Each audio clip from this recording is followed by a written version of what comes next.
इस्लाम का एक उद्देश्य है, लेकिन आज दुर्भाग्यवश मुसलमानों के जीवन का कोई लक्ष्य नहीं है।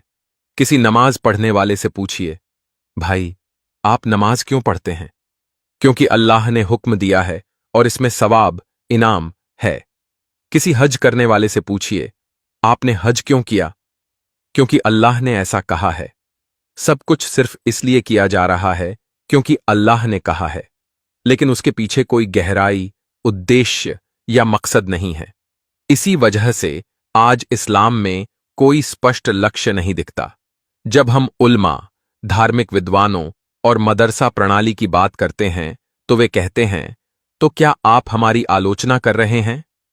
नहीं, हम उनकी आलोचना नहीं कर रहे।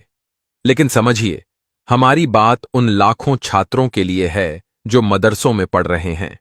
उन्हें इस नीयत से पढ़ाया जा रहा है कि वे मुफ्ती, मौलाना, सम्मानित आलिम, विद्वान बने। वे किसी मदरसे में शिक्षक बनेंगे या किसी मस्जिद में इमाम या फिर मुअज्जिन, अजान देने वाला। इससे आगे उनका कोई मकसद नहीं होता।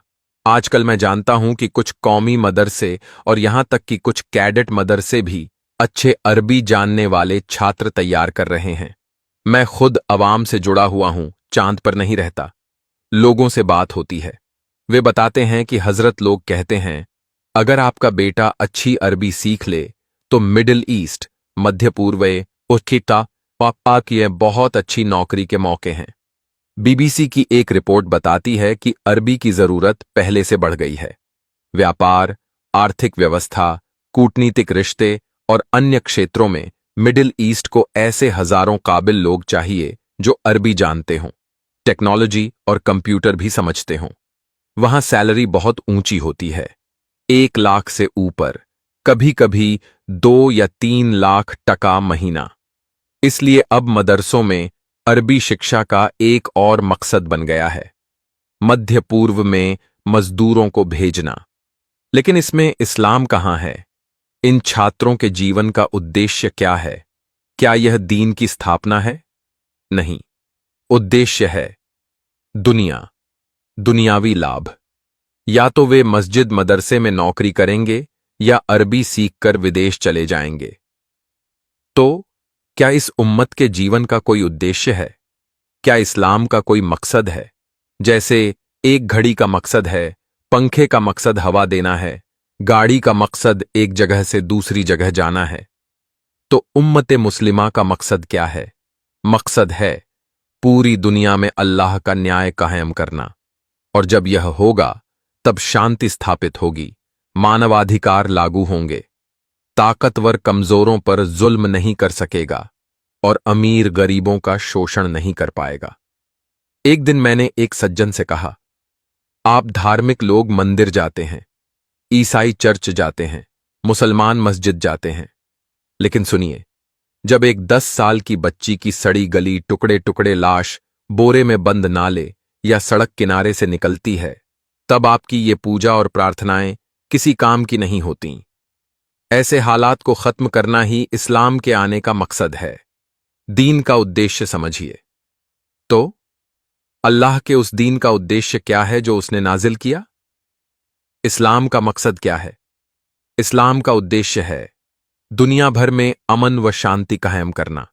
ठीक है, तो इस्लाम की परिभाषा और एक मोमिन की परिभाषा क्या अलग है?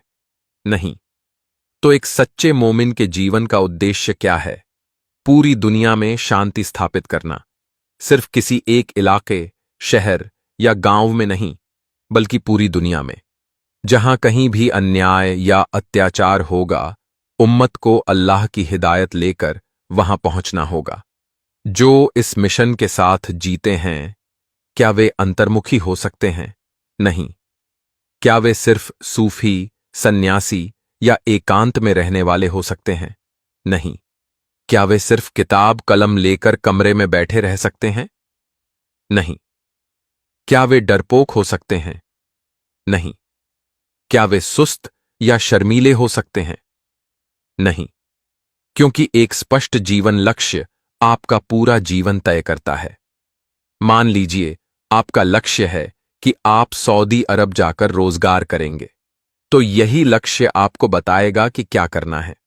आप ढाका एयरपोर्ट जाएंगे, सऊदी जाने वाली फ्लाइट का इंतजार करेंगे, वहां जाएंगे और काम करेंगे।